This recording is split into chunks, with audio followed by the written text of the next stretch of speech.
Welcome to the Fantasy Cycling Podcast, featuring your hosts, Grant Gardner and John Anderson.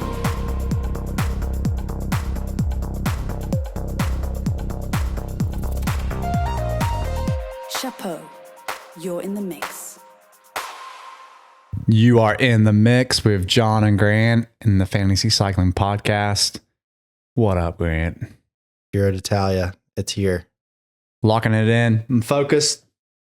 You don't go off your power meter. You don't go off numbers. You're just here all the vibes. I'm a romantic fantasy cycling player. No, research me search. You looked at the start list. Just looking at the start list for the first time. I mean, we're yin and yang like that. Yeah, You've been poring over this for hours, and I'm coming in hot. You know it's a grand tour when I go to PCS and print out the start list. Sir, you made me feel so special. Yep. Handed me the paper copy of the start list. Yep. I can hear it. Of course. It's already marked up, scratched and scratched all over that thing. Of course, EF is not finalized, but everybody else has got their team sorted. So the obligatory shade at EF for not finalizing their start list. Don't you know that our fantasy teams hang in the balance on you, EF? Yeah. They don't. I am eager to see what jersey they're going to show up with, though. Giro is the tour where they usually show up with a dope kit because they can't wear the pink. So for those of you new to this, instead of the yellow jersey, the Giro has a pink jersey. The Maglia Rossa, of course, EF. Their normal jersey is pink. So you cannot wear a jersey that's the same color as the major leading jersey of the race. The more you know. Yep. So usually Visma Lisa Bike changes their yellow jersey for the Tour de France. It's a camo or something. And it's usually really ugly. It's and usually not as cool. EF's is usually really good. Yeah. For the most part. Yep. Enough banter. Yeah. We've got a lot of ground to cover. Let's dig into it. First, let's start with a little bit talking about the race composition profile. So yeah, please. First 3 stages, I think this is really going to hinge on what strategy you go with for your team. Stage 1 is a bit of a hilly stage that's going to end in a sprint. Then stage 2 is a time trial, another hilly stage for stage 3. Has a little bit of a bigger climb in it.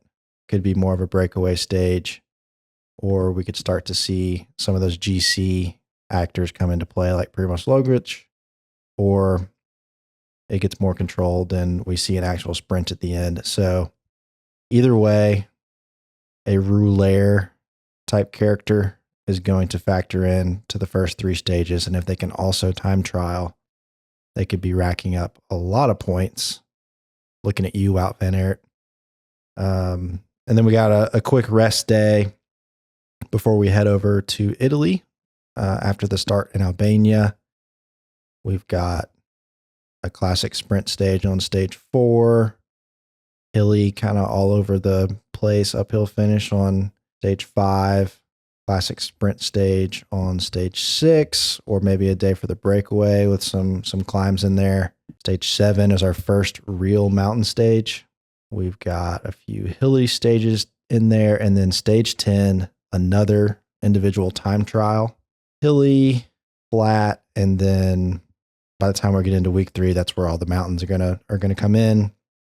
And it's really a backloaded on the climbing. Yep. So is it as balanced as last year? I'm toggling back and forth between last year, where I had a lot of luck with my boy Johnny Milan, who will not be at this year's edition. Yep. Sad to say. Why?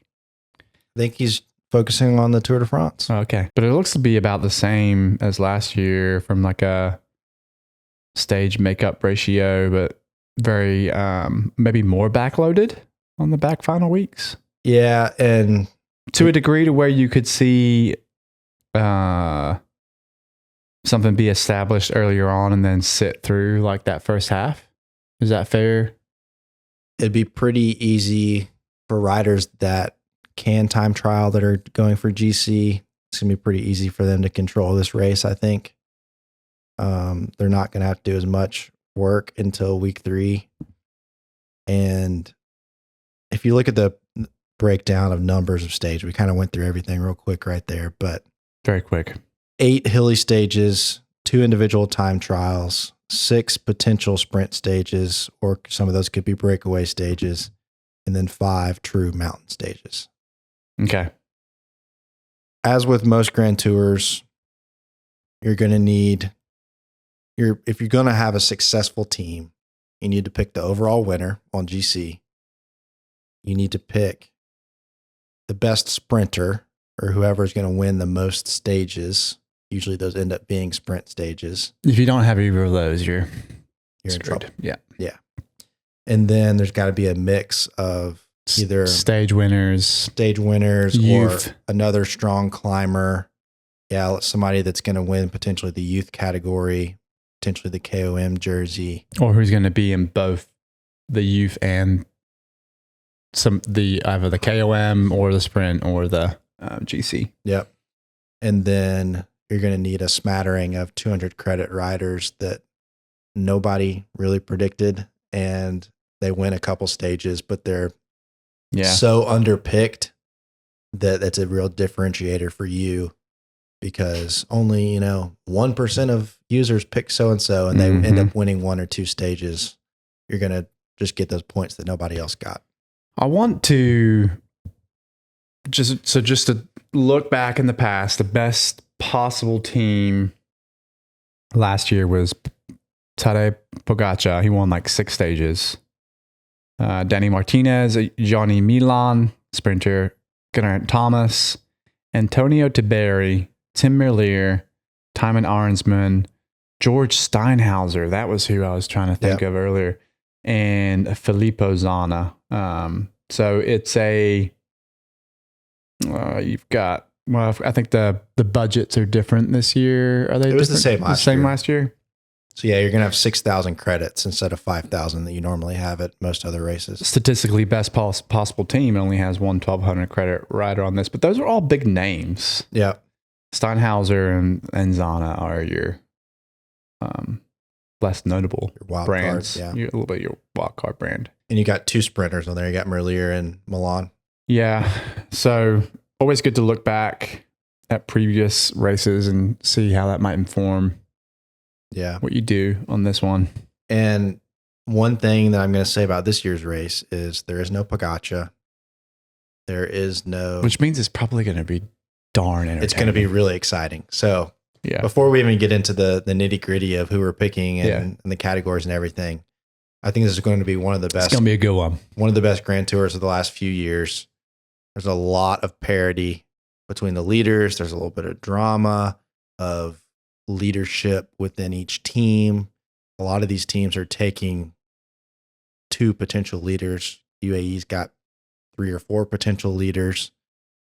And not only is there not a clear individual like Pogačar that's everyone's favorite to win, there's kind of that indecision between each individual team as well. So I think it's going to be really good. I think we've got some teams that have some real hitters that are going to be going for breakaways, like Astana. Yeah, man.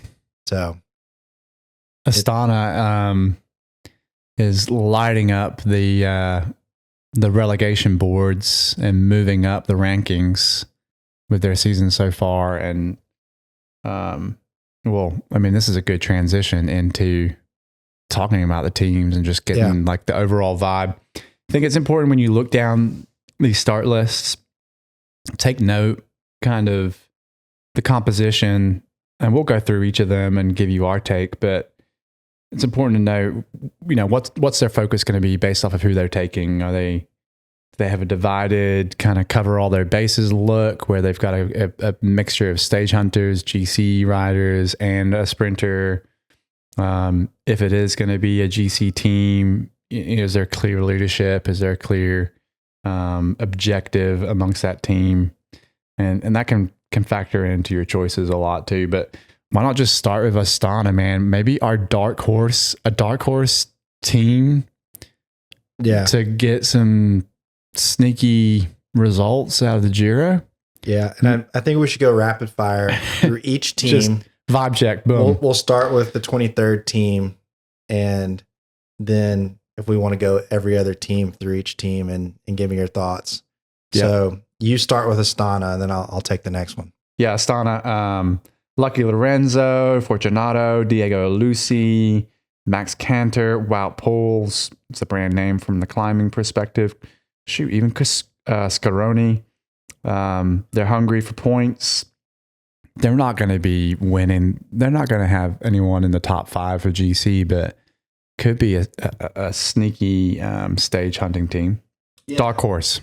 No, I mean, I think Wout Poels is one of those riders that he could potentially sneak into the top 10 just based off of experience. And then you got Max Cantor going for sprint stages. Fortunato, I think, has a good chance at a top 10. He doesn't lose too much time in the time trials. And then Ulysses, Scaroni, Masnada, like breakaways. So, yeah, boom. Really solid. Moving quickly on to Bardiani. I think there's a few interesting names here. One in Alessandro Pinarello, who will factor into the youth category.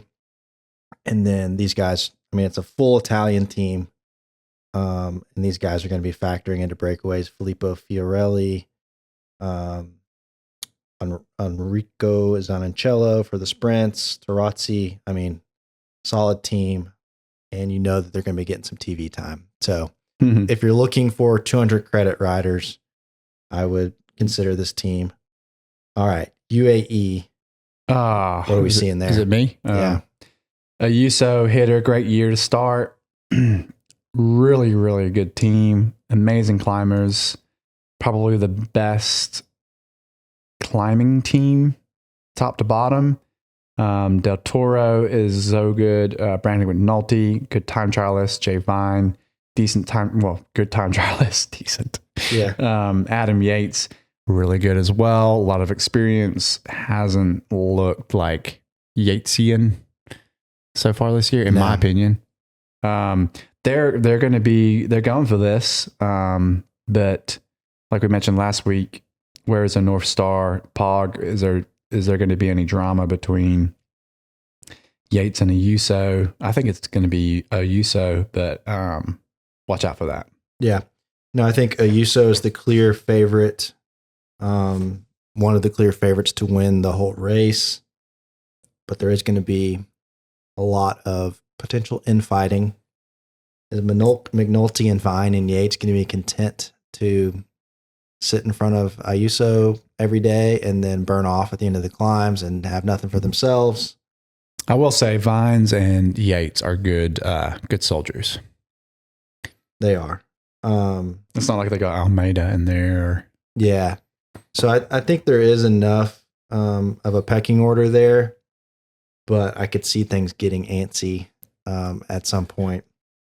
And also the lieutenants are really strong too. I mean, Del Toro, is he going to be tempted to ride his own race at any point, or does he stick to the team talking points? I don't know, but we'll get into the individuals later, but overall, really strong team built for GC.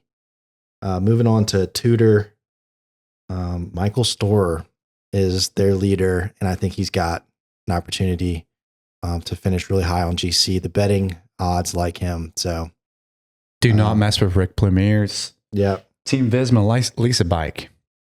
Odd team selection, both Olive Coy and Wow on the team. What are they doing? GC Wow. We talked about this last week. Yeah, they got Simon Yates, Olaf Coy, Wout van Aert. I don't DVB. trust him. I don't trust him this year. Steven Kreiswick. Yeah, Pulte Cometa or Pulte Visit breakaway Malta. Team. Yes, and I do like Piganzoli for GC or the youth category, and then the Bice Bros. They're going to be in breakaways every day. Team Picnic Post NL. No comment. You don't like them.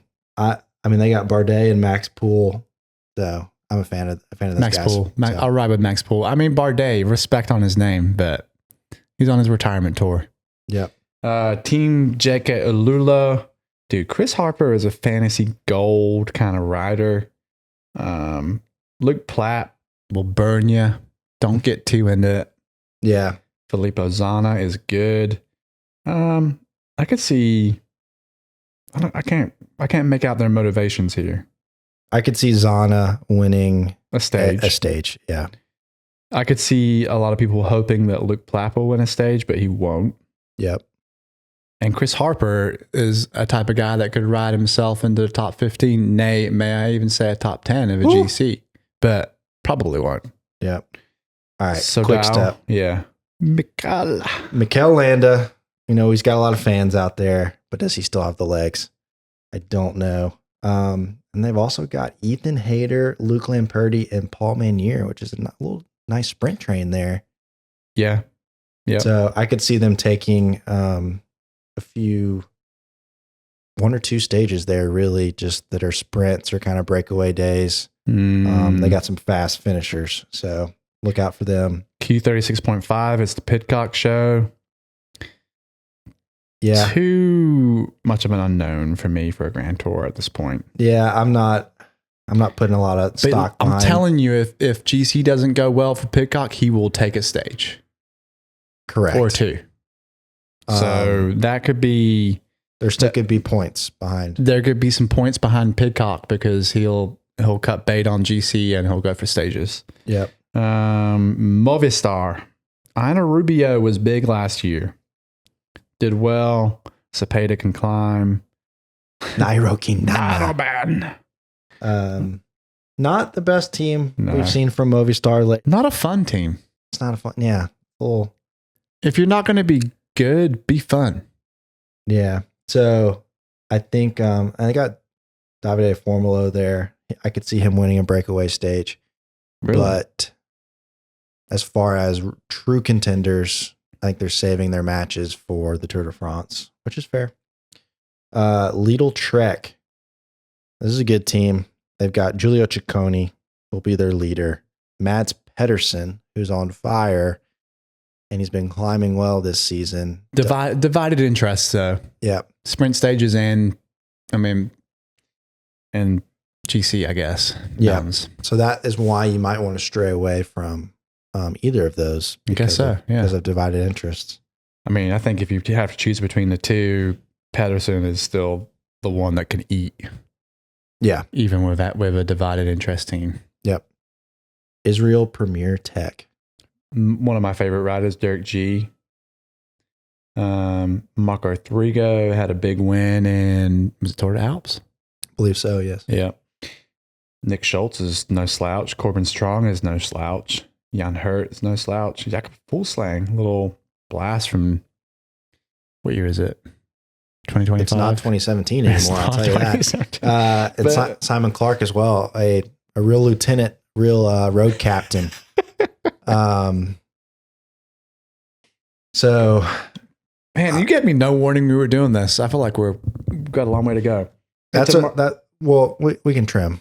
Well, Intermarché, let's skip them. Yeah, nothing to write home about there. Nothing to write home about. Ineos Grenadiers, a little bit of interest.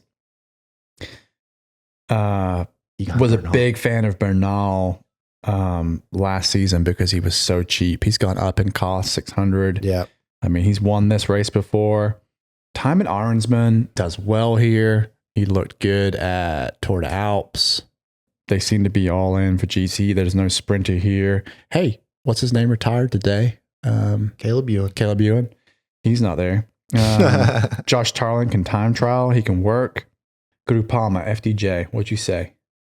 It's all for David Gaudu. What are you not going to do? And I just don't see it. I don't see it either. Let's move on. EF, Billy Carapaz. I think he's 2019 called. If he starts going for KOM again like he did. Yeah, good point. Woo. Good point. And then I like Steinhauser for a breakaway win. Decathlon, they've got Sam Bennett. They've got a few other Dorian Gadon, Andrea Vendrame, Dries de Bont, Cofidis, Milan Fretten. They've got a few other sprinty kind of guys. So look out for them on some of those flat stages, especially later in the race. Bahrain victorious. This is another one of divided GC loyalties. You've got Tiberi, Bilbao, and Caruso. To me, that's the problematic thing there. I think Bilbao is he's a pro's pro, but I could see him riding for Tiberi actually. I could see that. It'll be touch or go. Shout out Bilbao, by the way. Yeah. He followed Thanks us for on the Instagram. follow. Thanks for the follow. Dude, he's just like an industry man, dude. Yeah. He's like a freaking pro's pro. He'll win this.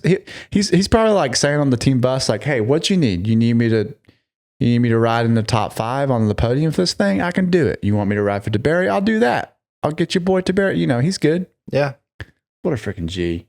The GOAT. The GOAT. My only question there is Tiberi still hurting from some previous injuries? Yeah. So we'll see. All right, take it home. Arkea, I don't see anybody there that's really sticking out on the page. I wrote trash. Alpecin de Koenig. Full disclosure. Alpecin de Koenig.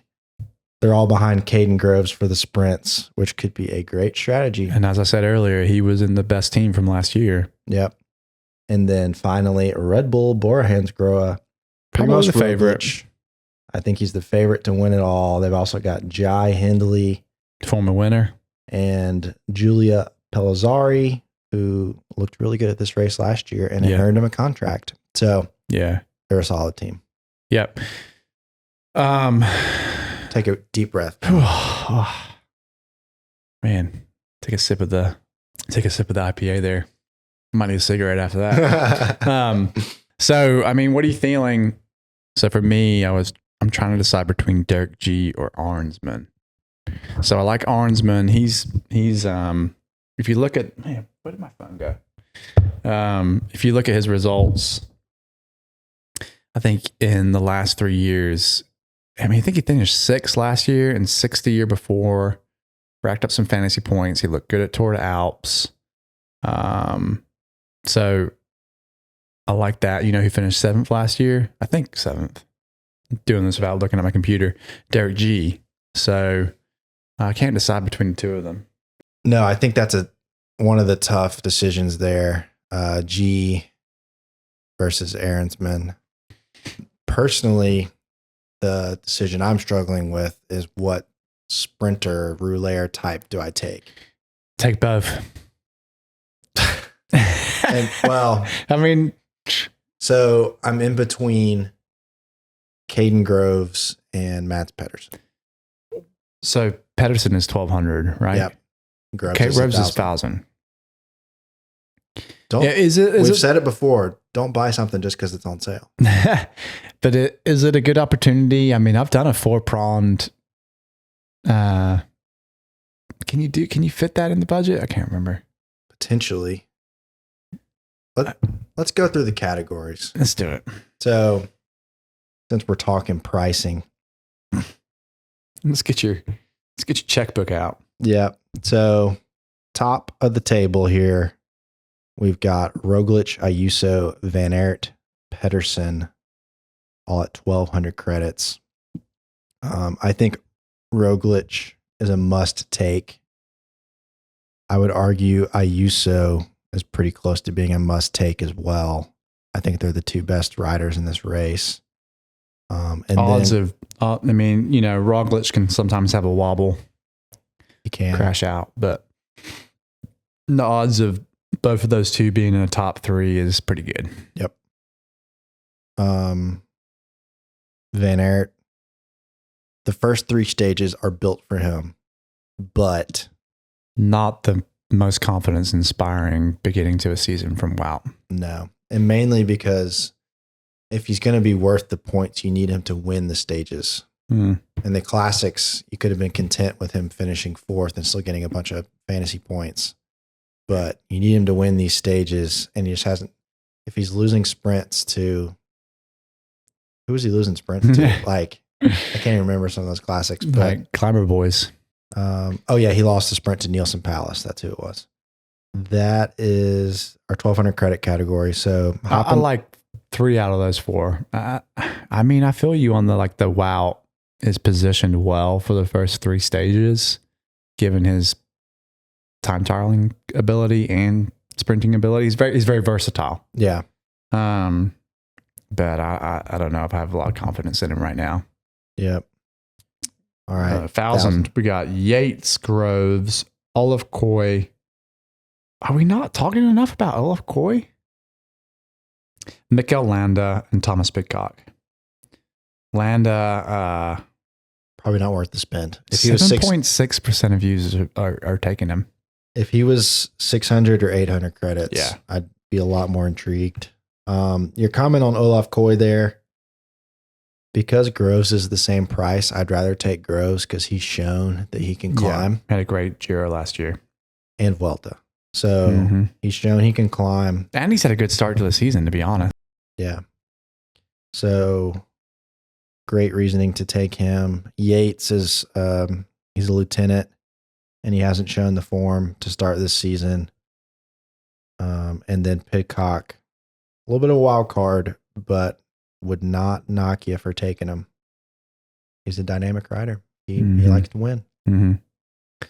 Hopping down to 800 credits, you've got McNulty, Carapaz, Ciccone, Taberi, Bilbao, Derek G, Guy Hindley, Simon Yates, Roman Bardet, Timon Aaronsman.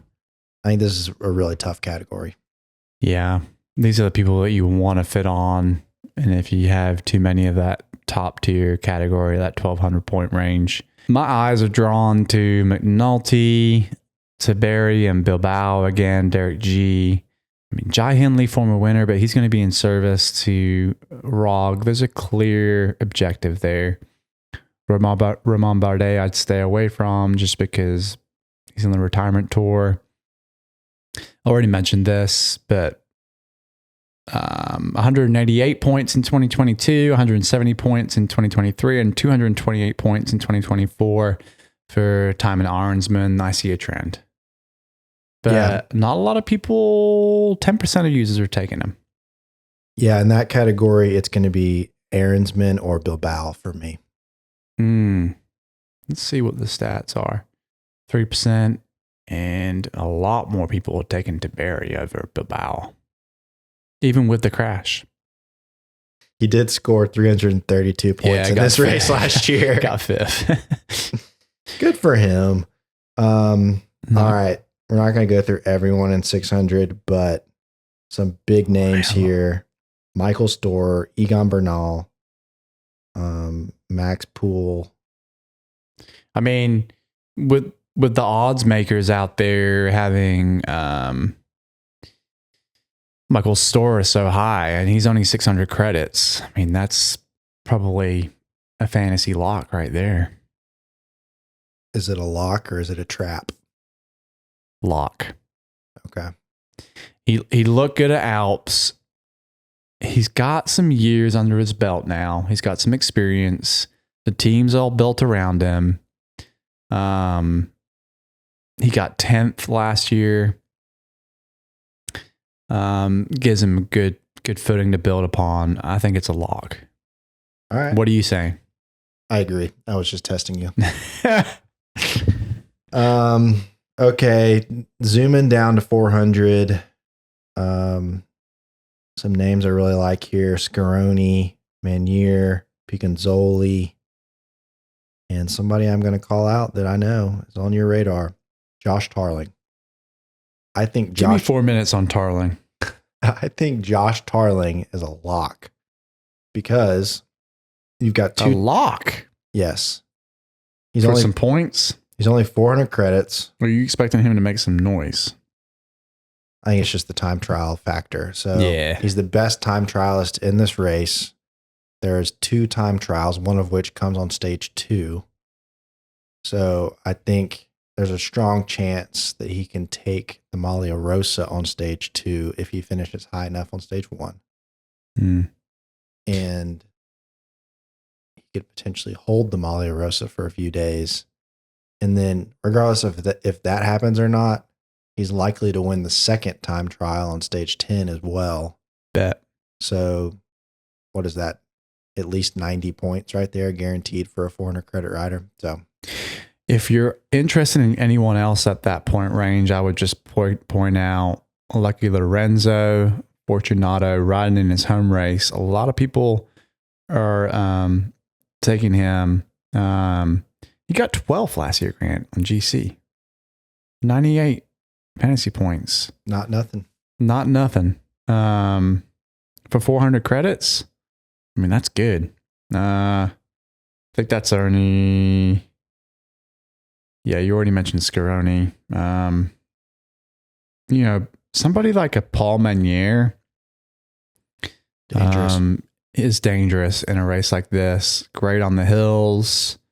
Also can, snag a result on the flats or a classic type stage. There is a gravel stage in this race, right? Yeah, and it's going to be very similar to Strada Bianchi, where it's actually going to finish uphill in the Piazza. I like Paul to win that stage.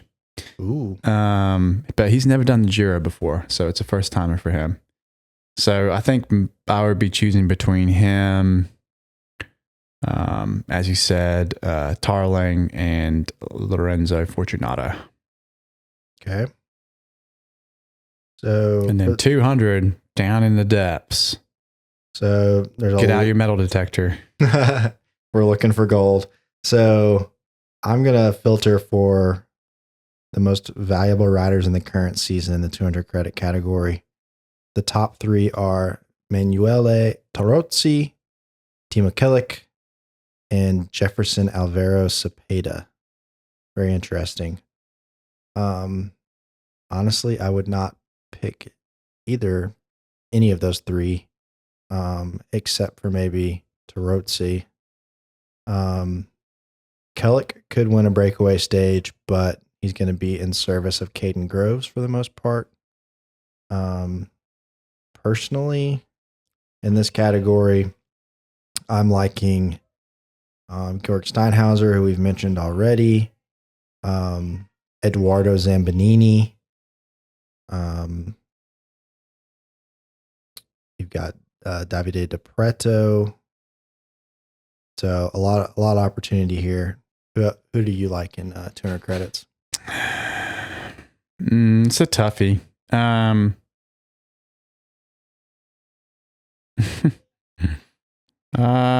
I guess maybe I already mentioned Marco Thrigo and Chris Harper. Chris Harper is really good value at 200 credits. Yeah. Not man. No, I'm just kidding. I mean, yeah, that's it really. Quentin Pacher. The fact that a former could get a stage win on the gravel, maybe on the gravel stage. The fact that a former Grand Tour winner, not getting a sniff, not named Chris Froome, is only 200 credits and like no one's picking him. I don't know. Is Froome riding the Giro?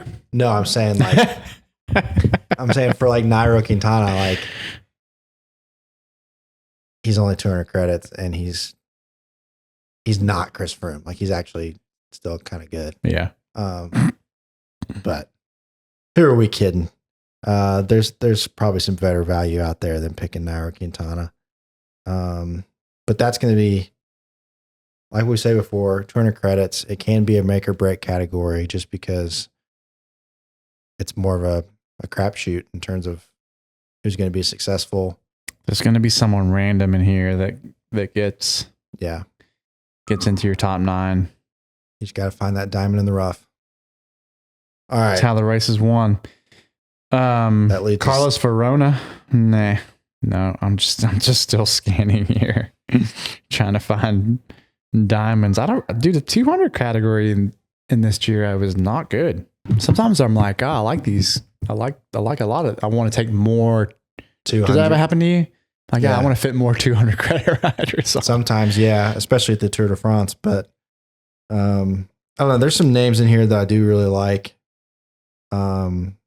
Jefferson Alexander Cepeda is another one for EF. Cepeda, yep. There's 2 Jefferson Cepedas in this race, so don't get them twisted. I meant the good one. Let's look at what our teams turned out after all of that. Well, I mean, Grant, I'm going to do my usual waffling here. I don't know if it's finalized. I've been playing with it even as we've been talking today, but let me see what I got here. So I'm going to do the Roglic, Ayuso thing. Take both of them. Yep. Pedersen, may change up. I like you, I'm trying to decide what to do from a sprinter standpoint. Yeah. I felt so confident last year about Johnny Milan. So I'm not sure what I'm going to do that. But right now I've got Pedersen, Michael Stora, Josh Tarling, Chris Harper, Marco Thrigo, and Timon Arnsman and Quentin Pacher. Fit Aaronsman in there. Fit him in there. Trimmer. Okay. Pretty similar so far, which means I got to change it. But Primoz Roglic, Juan Ayuso, Mats Pedersen, Max Poole, Michael Storer, Davide Piganzoli, Josh Tarling, Georg Steinhauser, Eduardo Zambanini. Good. Yeah, I might put Steinhauser on there. I mean, it seems kind of silly not to take him, given how he did last year. But that Caden Groves stat is looming in my brain. Yep. Could be a lot of potential regrets there. And that's what Italy's for. Regrets. Give us a follow on X and Instagram at listen, the number 2 FCP. We're also on YouTube at the same handle. You can hear our audio there. Give a shout out to our favorite pro rider, Pelo Bilbao. I have to learn how to pronounce his name right. And hit us up in the comments and let us know who you're taking for the Giro, what we're missing. And we wish you all the best. Don't forget to get your picks in because we've got this Grand Tour on our league. Yep. And you're going to need to participate if you want to feature in the battle for the winner of our league for a prize that's to be determined. To be determined. Yeah. And don't let this one sneak up on you. This race starts on Friday, not on Saturday. Friday. So. A little bit of housekeeping. I will be in the UK the next couple of weeks. So no pod. Maybe we can get like a little mini pod. Like a little mini pod, like a check-in, like get on a FaceTime with you, or like the old days when we used to do over the app. You could just send over some audio notes and iMessage maybe. Yeah. I don't know. Like, we have to figure out the time difference, Grant.